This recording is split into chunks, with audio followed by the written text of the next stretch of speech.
শাশুড়ি মা সকাল সকাল বাজার থেকে এত বড় মাছ নিয়ে হাজির। মাকে জিজ্ঞাসা করলাম, এটা কি মাছ গো মা? মা বলছে, এটা খাঁড়া মাছ, তোমার দাদু খেতে খুব ভালোবাসতো, তাই বাজার থেকে নিয়ে এলে নিজেই কেটে এই খাঁড়া মাছের কারি রান্না করতো। খুব খেতে ভালো লাগতো।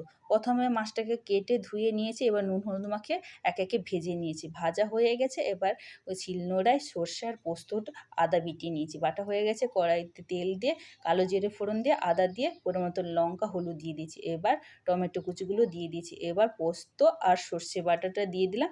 কড়াইতে মশলা না লাগার জন্য অল্প একটু জল দিয়ে দিয়েছি। এবার পরিমাণমতো নুন আর কাঁচা লঙ্কা কাটা দিয়ে দিয়েছি।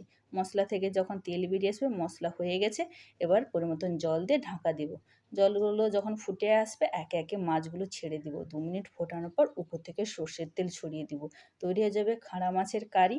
আমরা এখানে খাঁড়া মাছ নামে চিনি, তোমরা কে কী নামে চেনো মাছের নামটা একটু কমেন্টে জানাবেন।